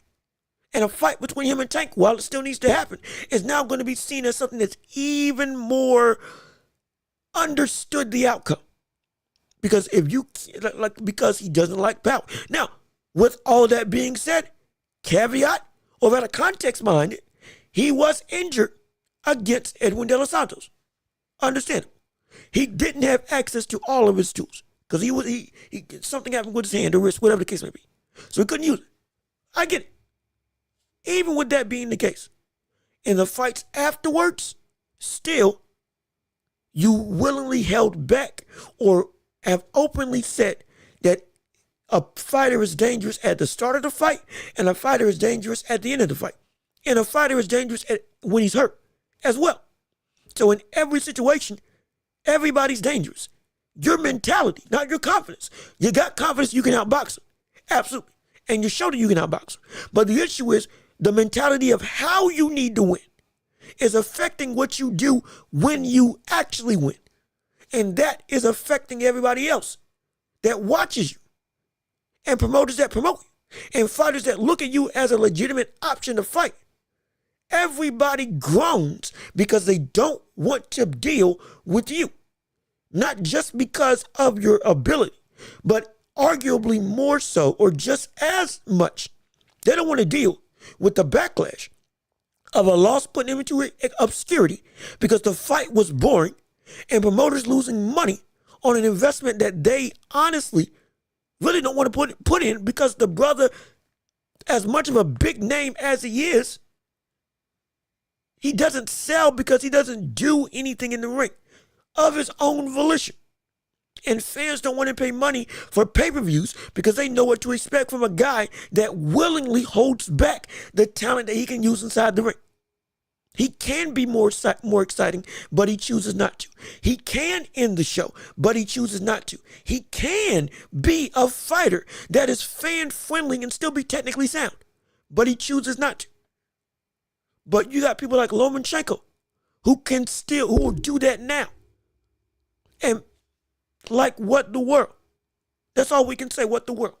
You're robbing yourself and you're robbing us. And we ain't gonna, and shoot, you rob us. Don't worry. Fool me once, shame on you. Fool me twice, never happen again. And with Shakur, guarantee you, on this big grand stage, he puts up a deuce egg in terms of, a goose egg in a horrible performance that nobody wants to see. We will all here around the world, don't ever put this man on pay-per-view again. Genuine. Honestly, if it's a bad performance, if it's a boring performance of his own volition. At least that's me. That's me. But again, we think I'm going to talk about on the show, like with Teofimo Lopez. And again, right now we're getting ready to switch gears, but let's see what people have to say. Oh boy, Heavy, what's going on with you? Glad that you're joining in on the show today. I appreciate you coming up and tuning in. What you got to say as you join in? Shakur can't run in this fight, and he has a KO or drop Schofield multiple times, or if not, he will become like a Teofimo Lopez or Adrian Broner. That's an interesting opinion. Very interesting. Let's see. Like Tim Bradley said, Shakur has the best defense, but he needs to grow. He needs to grow some since he huevos, counter more, and stick more inside the pocket. And he's reiterating exactly what I've said. Shakur can do all of that. He's got to be willing to do all of that. And it's not that he isn't confident that he can't do it, but he is at the stage where the only thing that matters is the win, which is true, but it's also not true. Because it matters if you win, absolutely. But it also matters to a less degree, but how you win. And so if you don't win, that's going to be a problem. Absolutely. But if you win and you still put on something that the fans see as horrible, well, then you might as well have lost the fight. Because if you win and we don't care, Yes, you still won, but in the grand scheme, losing money, losing opportunity, losing steam of your own volition. Again, not because somebody took something away, because you yourself aren't doing it. And knockout power, Shakur ain't got that. Again, like Rick said, Shakur ain't got knockout power. He's bigger. He's a better puncher with the added weight, but he ain't got knockout power. He hasn't shown it, not on a consistent degree. And so he relies on what technical ability, defense, and countering. He does do that. But the issue is, it is when you have your opponent figured out and you still capitulate just doing the bare minimum, like he did against Artur Marutunian. That's where the problem lies. Because remember, the brother countered and knocked out Yoshino. The brother countered and knocked out Jamal Herring. The brother coming up in divisions was doing everything we wanted him to do, which is why it was so exciting that if him and Tank could happen down the line from that point in time, we want to see that fight. But now, this is a different Shakur. Confidence-wise, he's more confident than ever. But it is the mentality of what a win means to Shakur. I am just here to win the night, but I'm not going to try to end the night. And when you try to end the night, you're using everything at your disposal. But when you just try to win the night, you're either A, fighting to do the bare minimum, or just fighting to survive. And that is a problem. That's a problem. That's a major problem. And so now we're looking at a situation where Shakur, you, just like with Sean Porter and just like with other fighters who don't have a lot of power, you can put on a great display that everybody buys into your stock against a great prospect in Floyd Schofield. And you can go and put on a great performance, still outboxing, use all your technical ability, but at the same time, you are also using all of the tools in your offensive tool belt to show that you outclass him. And we don't walk away feeling like, oh man, the brother did nothing. No, we walk away and saying, oh shoot, this is the Shakur that we know can take on a lot of people. And this is the Shakur that we want to see fight against Gervonta Davis. You put on that type of performance, it doesn't even have to end in knockout, but just a quality performance that shows everything that you have without settling for the bare minimum. Now you get everybody excited. But if you don't, like you've been doing, you're going to get, even in a win, you're losing your fans. You're losing the sport. You're losing your cachet. You're losing your stock. You're losing everything that makes you and made you such an intriguing option for the world of boxing to be able to want and pay attention to. Genuine. That's it. Outside of boxing, outside of the talk of you being boring, the only thing that we talk about Shakur about is his social media. And that's a problem because of what he's done. Again, what he's done recently. We forget what he was. We just know what he is. Because what he has shown, like J. Rick said, the last thing that you do is the last thing that people remember. And the last thing Shakur's done for the past 3 fights has been nothing but genuine, minimalistic effort from an offensive standpoint. When you could have ended the show or at least done some more work to put your opponent in trouble, to further dominate the fight. But you didn't do it. That's a you problem. It's not us. We ain't dumb, we ain't stupid. We know what we see. We know boxing when we see it. We know when somebody is in complete control and when somebody is genuinely only doing the bare minimum. And when you're only doing the bare minimum, we call it out. And what do we call it? Hey, look at this. We got the problems here. We got the problems. We call it a problem. We call it a problem, and it's hypocritical because this is not something that we as fans deserve from the talk that you say you're about. It's just not. We're not dumb. And you are not a bump. But at the same time, we appreciate full-fledged effort. And if you don't give it, you can't say we don't know what we're seeing when we do. We can't say when you got people hurt and you don't try to take them out that we don't see, oh, this brother's just wanting to go through. We can't say that you and the words you've said and the actions that you have also done don't line up. That everybody's so dangerous at every moment that you can't use everything because some things are at risk of you getting caught. Again, it's not confidence that he lacks because he knows he can beat anybody. He feels he can beat anybody. It's not the confidence, but it's the what it means to win. His definition is something that's skewing his ability to fight. Skewing his ability to fight for me. In my estimation. And yes, Shakur and Porter, they're two different fighters. Absolutely. And one is a dog, nonstop pressure, and the other one is a counter puncher and a defensive fighter. We get it. But even with other defensive fighters, as we've said multiple times, they still showed everything. They still made fights exciting, even if they didn't have a lot of power or were fighting defensively. Makes no sense that Shakur can't do the same, especially when we know how great of a defensive fighter he can be. Genuine. That is a him problem. It's not us problem. He's got to show it against Floyd. Because if he doesn't, it's gonna be a major issue. And you will hear it from me. But we do have to move on. We are an hour and 27 into this. We got to talk about Teofimo Lopez real quick, genuinely. Then I got to quickly touch on the updates with Jimmy Butler and the trade to the Suns. Will it take place or not? But let's touch on Teofimo Lopez, shall we? And the actions that have gotten everybody really riled up, especially the black community. The African-American population is in a tizzy over what Teo has been saying over the past couple months with him, essentially calling out monkeys, calling out whatever the other thing. There's something about getting a banana, whatever the case it was. I can't remember the actual quote. But either way, it was very heavily racially implied that he was trying to get the biggest fights that he can against people like Javon Boots Ennis, against people like Gervonta Davis, against people like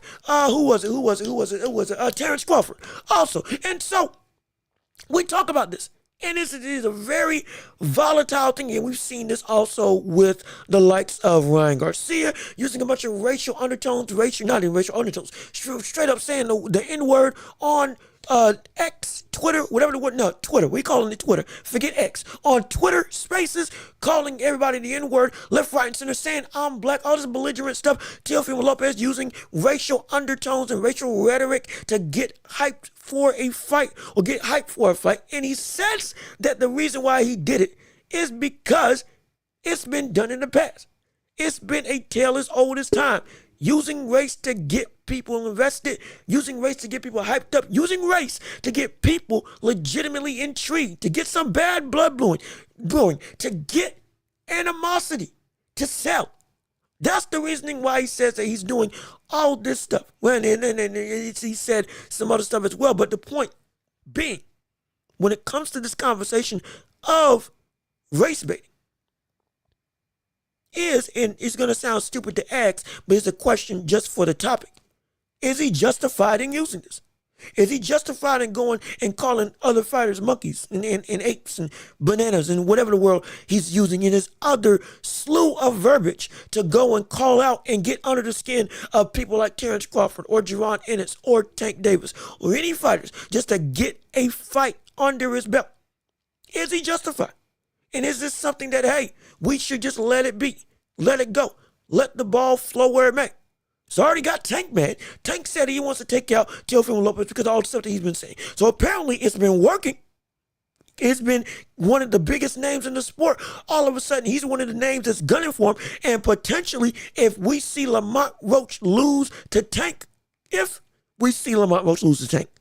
then we could see the call out for Tank that Tank said he's never done before. He could call out Teofimo Lopez, potentially. Hypothetically, that is an option. Again, if you don't know, Tank's only got 3 fights left in his career. He said it himself at the end of 2025. At the end of this year, Tank Davis is done with boxing. He wants to fight 3 times. Lamont Roach is one of them. He's got 2 more that he doesn't know who he's going to fight yet. He's got a call out that he says he's going to do that he's never called out anybody before. And it could be Teofimo Lopez, potentially. And if it is, exciting fight. Love to see it. One of the biggest driving forces could be because of the racial rhetoric that he was using. Teo going up and trying to get Terrence Crawford to also fight him potentially. Said he wants to move up to 147 somewhere down the line, wants to go through the ranks of divisions. All of this is to get some ire. Is it justified? Is it understood? Is it just playing the game? And the answer, genuinely, he's playing the game, yes, but it's wrong, absolutely. It's wrong. It's wrong. But it's sad that it's a legitimate tactic that's used. Let's not mince words about it.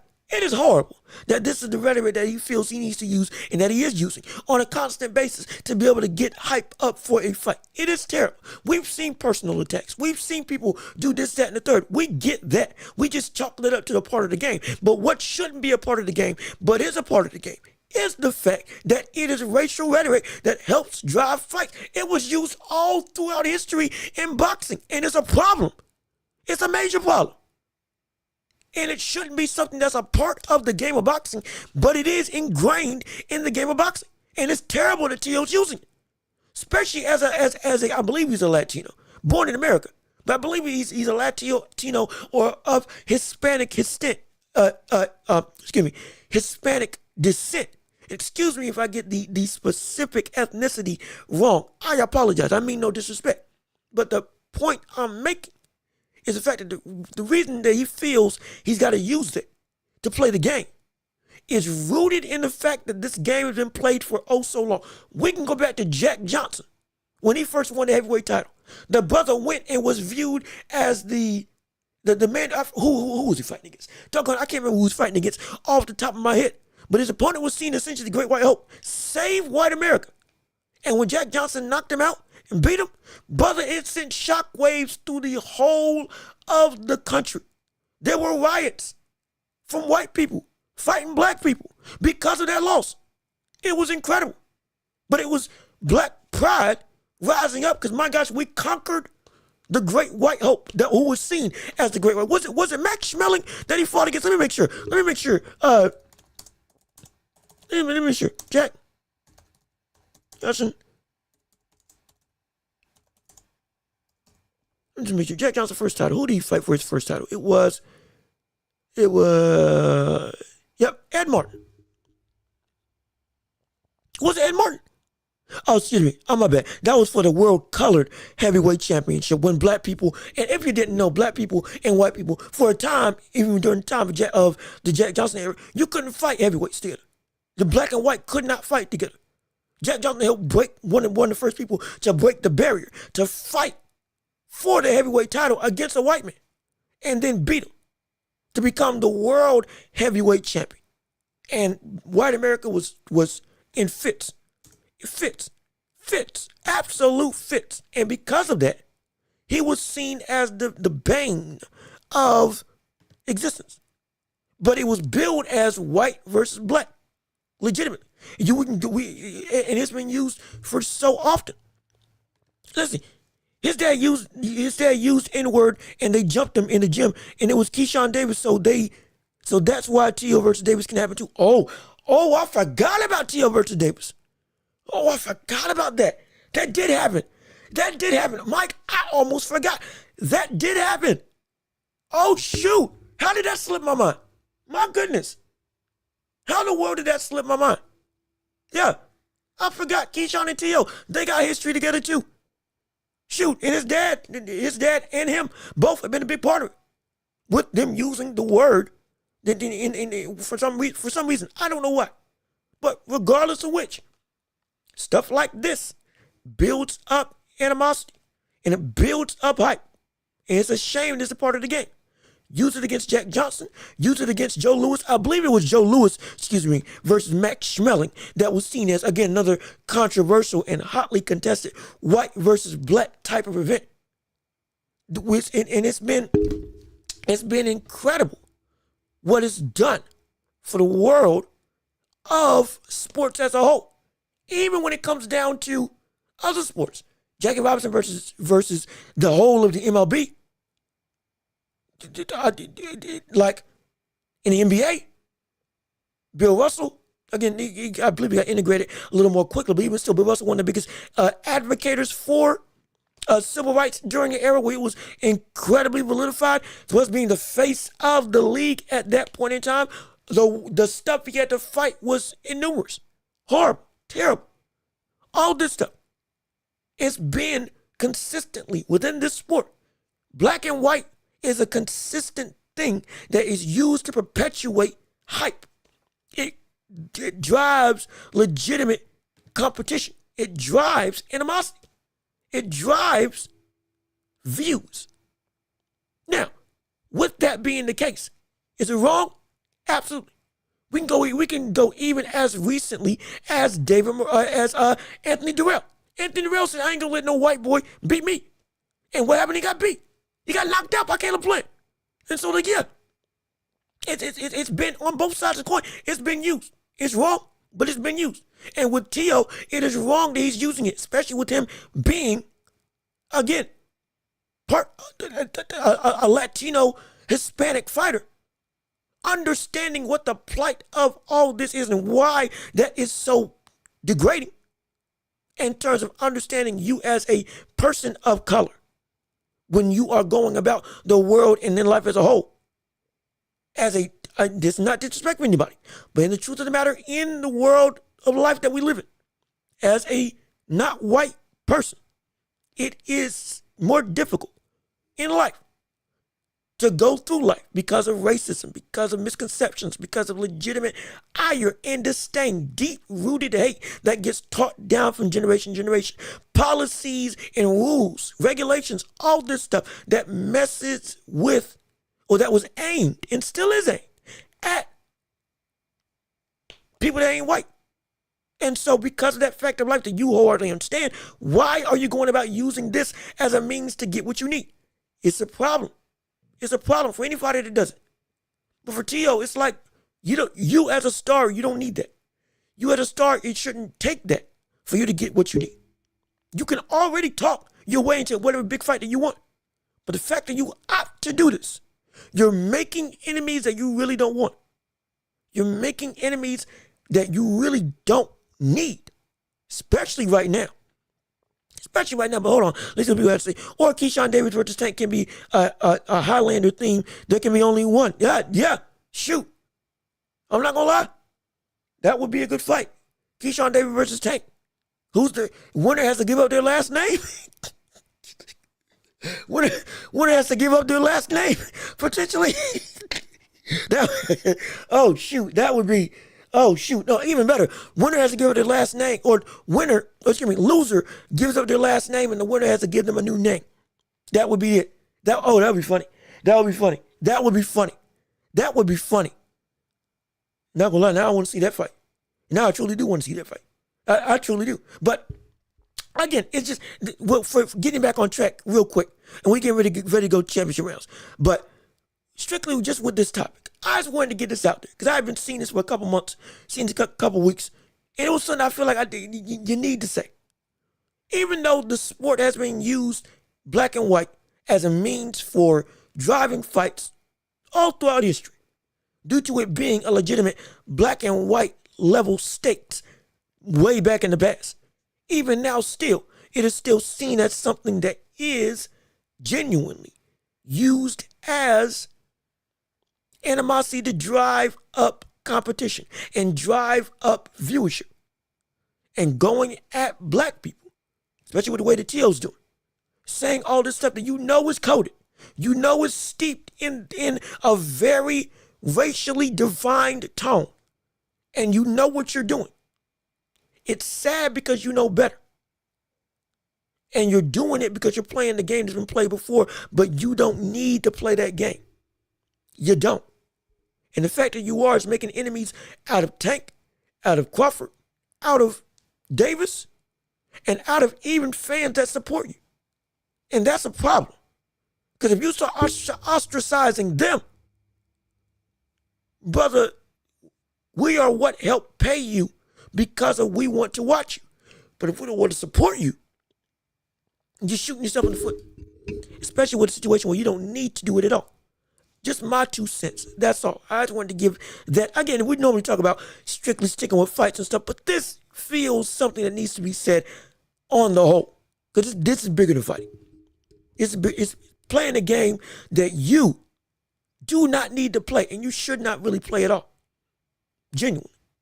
For me, for my estimation. And so that's what we got. But now that we're here, we can go and jump right into the championship rounds. That's right. It's time. Oh, yes. Ring the bell. It's time to go. Championship rounds going underway. We got roughly 30 minutes to an hour talking about whatever questions or comments you all want to discuss on the show. And also, if you haven't talked about it, if you haven't done it already, leave a like on the stream. Comment your thoughts and opinions. Comment your questions and debates that you want to talk about, and we can talk about whatever you would like to discuss. Absolutely. It is your time to shine. I've gone through just about everything. I'm still going to talk about the trade with the Suns and Jimmy Butler in a second. I'm about to do it, but just opening up, it is the championship rounds, and it's time to go, and it's time to work, and it's time to fight. Jay Boxing, what's going on with you? How you doing? Glad that you're here. Glad you're joining in on the show. Thank you for tuning in to the Watch Report with me, John Lee Welch. We're here every Tuesday and Thursday, and also available on every podcasting platform imaginable. You can find us anywhere, at any time, at any place. Listen to us in your car, on your job, at your work, with your boss, with your significant other. I don't care who. Everybody's going to want to see what we got going on, and we are in the championship rounds. Whatever topics or debates you want to discuss, we can discuss it right now. It is your time to shine.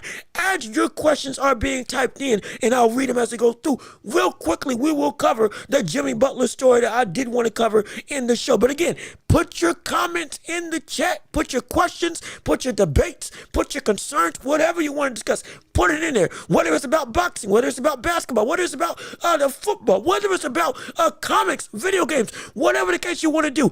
We can talk about it all if I got the knowledge on it. Absolutely. Life in general. You want to talk about it? I'm here for it. Let's get it on. Let's get it started. The floor is yours for whatever you want to discuss. Absolutely. But while you're getting your questions together, real quickly, I will cover the world of the NBA as you're getting your questions and comments put into the chats for us to talk about and listen to. Again, put them in. I can't wait to read them. But when we discuss the world of the NBA briskly, we got some breaking news in the world of the NBA with Jimmy Butler and the Miami Heat, who have been in very dire straits. Oh, yes, indeed. There is some bad dissension going on in Miami. The Heat culture is being fractured, and Jimmy Butler wants out. The Butler don't want to play no more. They've suspended that Butler, 7 games for conduct detrimental to the team, with his outward vocalizing of his disdain of playing in Miami. Now that that's the case and they're looking to move him, Miami is listening to any and everybody for what they can do to trade Jimmy Butler before they just lose him for essentially nothing. Since that's the case, the Phoenix Suns, what have they done? They sat down Bradley Beal. They sat down Yusuf Nurkic, and also they went and set, and again, in the words of Kendrick Perkins, or per Kendrick Perkins. And again, there's still championship rounds. I'm waiting for questions to be put in the chat so anybody and everybody can talk and put in whatever you want to discuss. It's still your time to shine. But just quickly covering the NBA, we got to see what the Suns will do. Because per Kendrick Perkins, I believe maybe earlier today or yesterday, we got to see the Suns are willing to give Jimmy Butler whatever they desire, or whatever he desires when it comes to a deal. Whatever he wants when it comes to a deal, upwards of $121 million in a max contract to play alongside KD and Devin Booker. Now, the Phoenix Suns as a whole, I'm not going to say they've been struggling, but they've been underachieving as sorts, and Bradley Beal's been somebody who has been, we'll say, vastly underperforming for the starter he was supposed to be, again, averaging as much as Austin Reeves on the Lakers, averaging 18, 3, and 5. Austin Reeves averaging 18, 5, and 5, which is insane, which is ridiculous. But I'm saying, hey, shoot, you think the Suns are going to set him back? Hold on, wait a minute. IVS, what's going on with you? How you doing? Appreciate you joining in on the show. Again, it's the championship rounds. I'm just covering the NBA while I'm waiting on you all to put in your questions and comments about what we can discuss. And once I get through with this topic, I'll read through them all and we can discuss them all. Absolutely. But let's see what you got to say. The Suns fitting to set themselves back. Did you really think so? You really think they're going to set themselves back by getting Jimmy Butler? Bradley Beal been smoking mirrors since the Warriors. And yeah, Bradley Beal, the brother was 1-14 in their last game, I believe yesterday during that slew of games. Also, did y'all get to see the Cavs versus OKC, and the Cavs handle OKC in what was one of the best games of the year. My goodness, you want to talk about a legitimate championship opportunity. This team looks like they can actually go. They don't look like they're a fluke. They don't look like they are lacking in anything, especially on the defensive end. My goodness, they're insane. They're incredible. But again, we'll talk about it later. But when it comes to the world of the Suns, as we finish up the NBA real quick. Oh, excuse me. See, he's been smoking mirrors since he's been on the Wizards. Okay, I see what you're saying. Excuse me. Thank you for fixing the thank you for fixing the comment. I get what you're saying now. So even still, yeah. I think no. Hold on. Wait a minute. Wait a minute. Hold on. Wait a minute. Wait a second. I ain't skipping nobody. I'm getting to everybody again. Like I said, we are in the championship rounds. While I was briskly getting the NBA out the way, because I said I would cover it, I was going to get your questions, and that was to leave you all time to type in your questions so I can look and talk through it. I'm trying to give you all some time to shine. Y'all would just want me to sit back and say nothing while y'all are typing? You want some dead air, dead space? That's how stuff gets taken off the air. That's how stuff gets taken off the air on television. We are a quality production in this show. We want to keep the ball rolling, keep the ball moving. We always got something to say, and I want to hear what you got to say, but I got to give y'all time to type. So at least let me finish this to give people opportunities to get their questions, and then I can go through and talk to your questions. Just give me 2 minutes, and I'll get to it. Absolutely. But real quick, finishing off with the NBA and fully delving into the championship rounds for fan questions. Bradley Beal potentially will get traded by the Suns alongside with Yusuf Nurkic to go to Miami, and Jimmy Butler could go to the Suns. Now, if that does happen, contrary to IVF, I actually believe this will be good for the Suns, because what they need more than just offensive talent, they need some more defensive ability and another individual that can take hold both sides of the floor. Again, Devin Booker showed he can be a two-way player in the Olympics, and still in the NBA right now, he's still doing it. But Devin Booker, KD, and Jimmy Butler, I think it is a ground to grow off of. I think it is something they can improve. I'm not saying they're going to be a championship organization. No, I'm not saying they're going to be a world beater. What I am saying is that they are going to be genuinely a better threat than they are right now. Because this trio, it ain't working. It ain't working. KD's last couple trios ain't been working. So now we're looking at a situation, and we got to say, yo, something's amiss.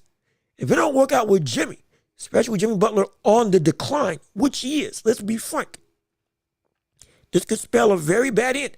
But it could be bad. I don't think it will. But the writing is on the wall that it can be. I'll give it the benefit of the doubt. If they go through with this trade, it can work. But only time will tell. But that's the news right now, just in the NBA. Now, let's go into the boxing pocket. Let's go into, the world of the championship rounds. Let's see what you all have to say. Let's see what you all have to say. Let's see what you all got going on in the world of sports. We got, let's see. We're going through and reading through. Let's see. Kingdom, let's see what you got. How do you feel, or do you feel Usyk will be too much for Apatai in the near future? How near are we talking? Because if we're talking directly right now, I think that Usyk beats him sound. Yes. Because again, Jai Apatai is a great offensive menace, but defensively, the brother's got a whole bunch of holes. Yes, he does. If you can move, not saying he can't cut off the ring, but if you can be an elite mover, you can out-move him with his footwork. And he showed some footwork in the fight against David Nnuka. But still, it was what the offensive firepower and the more so upright infighting that made him so detrimental, that makes him so strong, that makes him so incredible. The physical gifts as well as the punching technique, it's great. But if it's soon, no. I don't think so. Now, you're saying 24 months in the near future. So about 2 years. Maybe yet. Maybe yet. He could do it. He could win. But at that point in time, it wouldn't be because he's better for me. Wouldn't be because he would be better than Usyk at that, It wouldn't be because he's better from a talent perspective. It would be because Usyk would be older. Usyk is still 38 years old right now. Y'all do understand that. Usyk is 38 years old at this stage, still operating at a high level. Insane, ridiculous, preposterous. But we're looking at Usyk and we're saying, how long can this last? Genuinely. Time waits for no one. And even though we've seen more than ever fighters be able to go for longer and be dominant, Terrence Crawford, Tyson Fury, Usyk, we've seen it. Even Canelo, 36, getting up there in age, still in his prime, absolutely. But he's still at a situation where he is starting to get out of his prime, but still operating at a high level. We've seen it. We love it. But the issue is, once you hit 40, now you're going into Arizona Lara, Archer Beterbiev levels. And normally, once you get that old, the game catches up with you. It may not leave you entirely, but it catches up with you just enough that the next person, though they're not greater than you, they can beat you. Because now everything that you did that was at such a high level is off by just this much. And that just amount is just enough to get you out of there. Because the opponent, because that slight slowness, that slight hesitation, that slight hiccup in your movement, whatever the case may be, that slight hitch in your reaction time is all that it takes. Greatness is greatness because it's able to operate at the level that it needs to. But even when it falls below, you can adapt and still overcome, and no question. But at some point in time, especially at the age of 40, there comes a question of how long can you really stand? And it's going to be difficult, especially with the style that Usyk fights, being as herky-jerky as you like to be. If it goes to be like Pacquiao and your legs just give out from you all at once, and it happens against Jai Apata, now it's going to be difficult.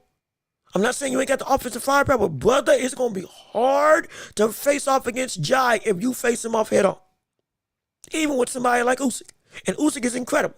Usyk's got one of the best chins we've seen. Usyk has stood the test of time. But it's still going to be difficult. Because now the age takes precedent. That's where the biggest question becomes. If you are still you at the age that you are, like with Archer Beterbiev, yeah, you can still win. But if you aren't, now we got a problem. And so when it comes to Jai Apata, it's going to take some time. Will take some time. It may take longer than even 2 years. Depending on when however, in terms of when I think he would be ready to beat Usyk, at least this version. But if we see, like I said in the last episode, if we see that he goes and gets undisputed within 3 months, or at least unifies against Ramirez within 3 months, then goes for undisputed and then moves up to heavyweight, that timeline could be moved up and we could see where the chips fall. We could. I'm still picking Usyk. It would be incredibly intriguing. I would pick Usyk still, but it would just be, oh boy, talk about an incredible fight. I would love to see it, but I don't think he's ready right now at this stage. And so, hold on, let's see. Let's see. Random rumor, Thanos coming back to DC for Darkseid. Thanos coming back DC for Dark. Hold on, wait a minute. Let me read this. Random rumor, Thanos coming back DC for Darkseid. Most same character, same actor, JB. Hold on. Could you rephrase that a little bit? Because are you saying that Thanos, the actor, is going to play Darkseid for an upcoming DC movie? And because they're relatively the same character, but different entities? If so, hey, that'd be great. The brother can do both. The brother, I forget his name, but the brother was phenomenal as Thanos. And if he's acting as Darkseid, especially in this new revamped DCU, which still should have Henry Cavill as Superman, doggone it, I don't know how. Well, no disrespect to the new Superman. Love him. Can't wait to see what he's doing. I'm excited for the new Superman film. It looks promising. It looks like a callback to the old Superman style of legitimate, not dark, but just a wholesome Superman that wants to do good because he likes doing good. That Superman is great. I love it. Love it. Phenomenal character. That Superman. It's phenomenal. Everything ain't got to be dark. And it's looking like they're changing the tune with this new Superman. great. That new Superman versus the Dark Side, I would love to see that. And if it's Dark Side played by the same brother that played Thanos, oh boy, I'm seated. I am seated for that. If it happens, if it doesn't, we see what happens. And with DC, they've been very much hit or miss, more so miss for the majority of the movies. But regardless of which, even still, if they do it right with this new revamped universe that they're trying to make, hypothetically, hey, I'm here for it. Oh yeah, I'm here for it. I'm excited. I am definitely excited for that. Definitely excited. Okay, yeah. Let's see. Okay, my bad. See, I told you I was gonna get to the question. Just give me 1 second. Hold on. Wait a minute.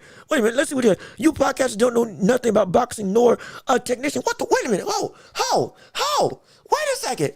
Where's the hate? Where's the ire? Where's the vitriol? Wait. Hey, look at this. We got some problems here. Excuse me. We got some problems here. What? Oh my gosh. That's a shot in the heart. The world. Again, Ishmael Duncan, appreciate you joining in on the show. I'm glad that you're here. Don't get it twisted. We love that you're here. But my gosh, you podcasters, that's like saying you people. What you mean, you podcasters?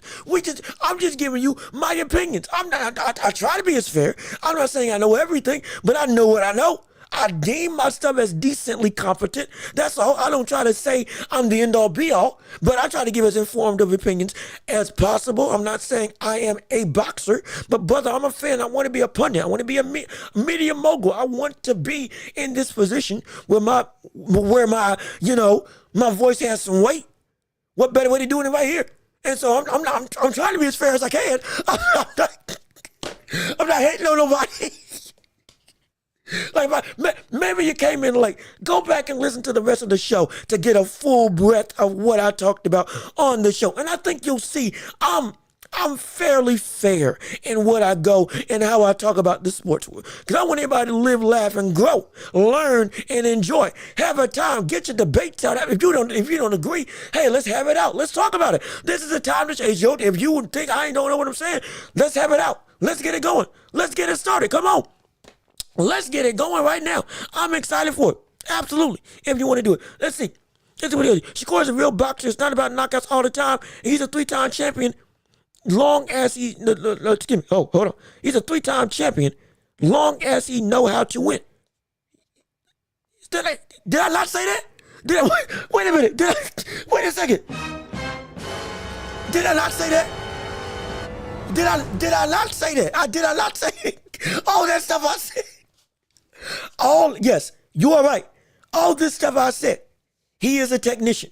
He is a savant of a boxer. He's arguably the best defensive fighter in the world right now. He has the ability to do so much more with his offensive arsenal, like we've seen against Yoshino, like we've seen against Jamal Herring, like we saw at the end of the fight with Artem Aratunian when he hurt the brother late in the fight and could have gotten a knockdown and or a knockout. But the brother didn't do it. If he did do it, we wouldn't be having these conversations. We're not saying he's bad. I'm saying that the brother is doing the bare minimum because he said, I don't need to do everything. Everybody is too dangerous in every given situation. He said, if you're hurt, you're too dangerous. If you're healthy, you're too dangerous. If you're fresh, you're too dangerous. If you're almost out the ring, you are still too dangerous for me to do anything. So if everybody in every situation is too dangerous, regardless of the opponent, for you to actually use your offensive arsenal to try to end the night, then that means that you are willingly holding yourself back from using everything that you know you can use. And what better way to end a threat than to end a threat? What better way to end a potential dire situation than to end the dire situation by taking the brother out? Or at least making it so that he is now scared to do what was working. Because he's getting caught the kingdom come, countered, bloodied up, constantly doesn't know where he is, getting moved and shifted around the ring, constantly getting outmaneuvered, out footwork, getting frustrated, as well as constantly paying for his mistakes on a consistent and poignant basis, to the point that now the refs got to come in and stop the fight because you're taking too much damage, you're getting too much punishment, you're too cleanly getting hit, and too often you are being vulnerable.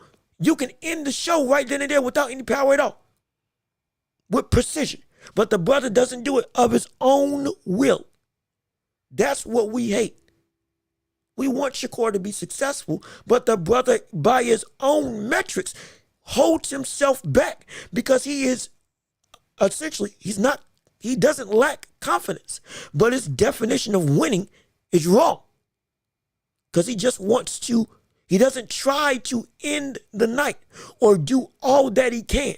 He just does just enough. He just tries to win and nothing more.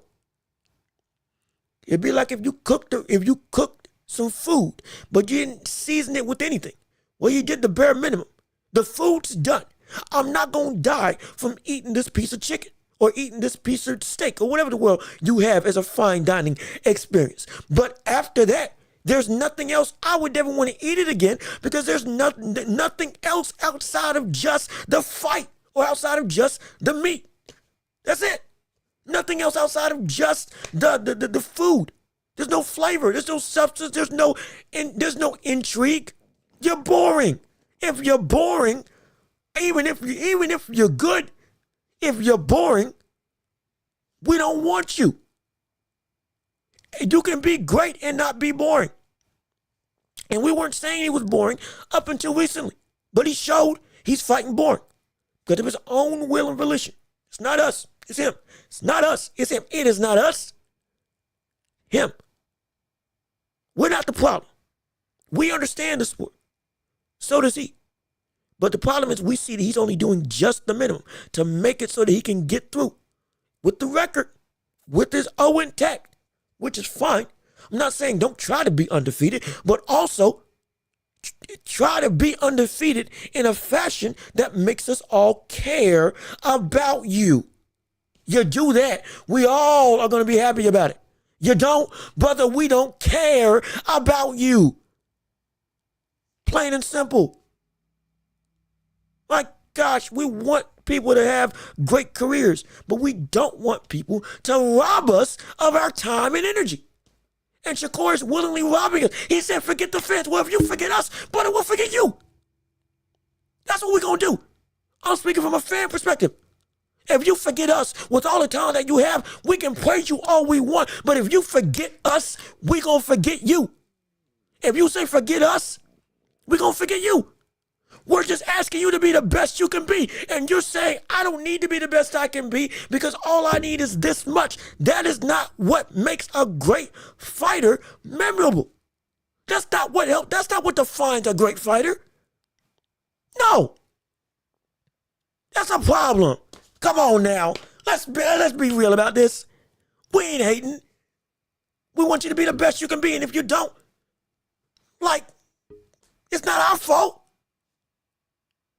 We can't say this 3 fights in a row and all of a sudden you're the one that's going up and saying, yeah, that's an issue. No.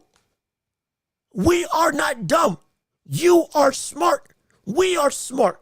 But we all understand, brother, you are not doing your due diligence as a great boxer, as a great technician to completely not just nullify, but take out the competition. And you got the capacity to do it. Because you did it before. And if you did it before, you can do it again. But if you don't, that is you. That's not us. That's not us. It's not us. That's all I can say. It's not us. That's the problem. It's not us. That's the problem. But let's see. What's better, Mayweather 50-0 or Chavez 70-0 before he kept going and lost? Oh, that's a good question. I think Chavez went 89-0. And then went and, what was it? Was it 89? No, 70? That's a good guy. That's a good question. Shoot.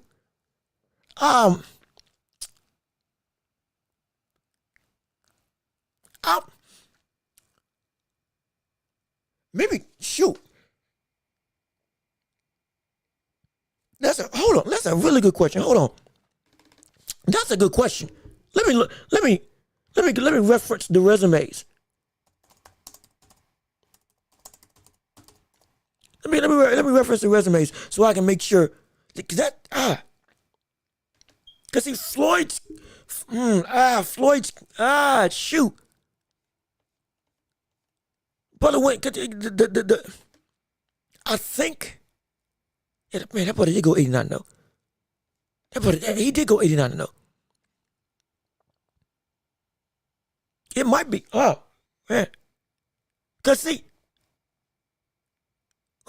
during this stretch, Julio Cesar Chavez went not just 70-0, but I believe he went 89-0 in his career before getting up into the big stages. Before losing. Excuse me. And he beat Mario Martinez. He beat Mayweather's dad, Roger Mayweather. He beat Rocky Lockridge. That brother was good. Beat Rocky Lockridge. Edwin Rosario. He beat Jose Luis Ramirez. He beat Roger Mayweather again. Yeah, and he had the title this whole time too, didn't he? Beat Sammy Fuentes. See Albert Corrales. He beat Meldrick Taylor. He beat Meldrick Taylor during that streak. Oh, shoot. Beat Meldrick Taylor. Man, and he beat Hector the Macho Camacho. He drew against Pernell Whitaker. Now, I thought he lost to Pernell Whitaker. But, and then he lost to Frankie Randall. So, that's it. Shoot. My gosh. I'll say, that's it. I don't know. That's a good question. That's a really good question. Because Floyd beat Shane Mosley. Floyd beat Cotto. Floyd beat Corrales. Floyd beat Ricky Hatton. Floyd beat he beat the late Pacquiao. And so, see, I think, okay, so I think they're tied. And I say that because, and again, I'll do some more research, but from what I understand right now, the context surrounding those two is a little bit different. Floyd was dominating going through, and then later on in his career, as we continue talking, he goes and genuinely, the competition that Floyd faces later on as the career gets later and later, it's I'm not gonna say it's suspect, but it's not up to the caliber. There was some ducking, there was some avoiding, there was some well-timed fights that he did. But Chavez, during that streak, the brother was taking on everybody. Hector Camacho, Pernell Whitaker, Meldrick Taylor. He was taking on everybody. And this was after they were saying that he was fighting a bunch of bums. And so, dang it, yeah, I might shoot. I'm gonna have to think about that. I'm gonna have to think. I hate the fact that I can't give you a straight answer. I'm gonna have to think about that. I really am. But I will say this. He got to 50-0 and got to 89-0 with the names that I gave you. If he then stopped, would that be greater than Floyd's 50-0? Because everybody that he fought was either at the peak or at the close to the top of their game. If I have my dates and resume correct. And because again, with the story for his career, Chavez fought normally, I believe, in Mexico, fought in his own country, and was not really fighting out the states a whole bunch, but was still one of the best in the world. Was, again, super featherweight champion, lightweight champion, phenomenal. Was incredible, genuine. And during the stints of him moving up, he then got to face off against legitimate competition and was a dog. Was genuinely a dog against some of the best that we've seen at the division. And so I put him 22, I put the context behind the 22 world champions. And see, here's the thing. Here's the thing. Oh, let me see. Oh, hold on. Wait, you just had something. He fought. Hey, buddy, you doing You doing? Hold on, wait a minute. Oh, excuse me. This is an old comment. Oh, you don't got to do that. Everything doing great. Leave. No. We're fine with addressing conversations when necessary. Absolutely, absolutely. And so you got facts. All of a sudden, no. Come on, bring up the rest of the chat. What's going on? Why can't I bring it? Why can't I bring up the rest of the chat? No. I did it again. Shoot, I don't know why I did that. But regardless of which, Jay Riggs, he did fight everybody after the loss, no question, and he did, and he kept on. Even after the loss to Oscar De La Hoya, he kept on going and kept on achieving. We love it. But, again, the question is, that streak, is it better than the Floyd streak? I got to think about that. I want to say yes, but at the same time, Floyd fought a bunch of names as well. But see, some of them, especially later on, were well timed.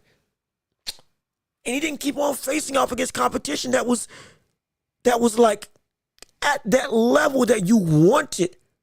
When you, that's a tough one. That's a good question. I got to really think about that. I got to think. I got to really think. Genuinely, I got to think. I'm not gonna front it with you. I do have to think.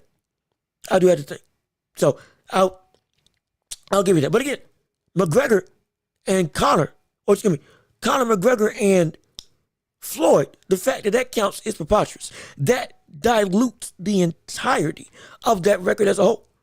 Genuine. And see, here's the thing. I think here's what we have to understand.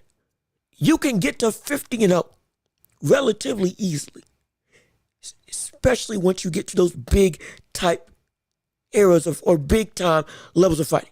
You can get to 50-0 relatively easily. You can get to 50-0 quickly. Again, if you want to, if you really want to, you can. You can cherry pick. You can be smart. You can be optimal. You can be very, and I mean very, I don't want to say sleazy, but you can be very coordinated with the ways that you attack your career to get you to 50-0 if you wanted to. Again, Tank's right now undefeated at this point. And he never fought Lomachenko, he never fought Shakur, and he's never fought Teofimo Lopez. And the only person he fought was Ryan Garcia. We've seen it today. Terrence Crawford is one of the most valid 40-0s today. Because that brother, the names that he took on are everybody. Genuinely. Everybody. He took on everybody. Oh, wait a minute. Hold on. Till next Tuesday, I gotta go. Dang it. Jay Riggs, appreciate you coming out. Appreciate you coming through. I'm so sorry I couldn't give you a concrete. You know what? Before you leave, I'll give you a concrete answer. Here you go. I think that they are both relatively on equal ground. I'll say that right now. 89-0 and Floyd's 50-0 are on relatively equal ground. You can argue that that Chavez is better because he continued to fight the top competition. Yes, he built up the resume, but then once he went to the heavy hitters, he went to the heavy hitters back to back to back to back to back. Wasn't Floyd, especially with Floyd being 50-0 and not fighting after not fighting competition that was still at a high level. Once he reached the threshold, especially to get to the threshold, yeah, it's a problem. Because if we saw Chavez retire at 89-0, we'd be having a completely different conversation, at least in my estimation. So yeah, I might have to say that it is at least on par with Mayweather, and arguably better because of the way he went about it.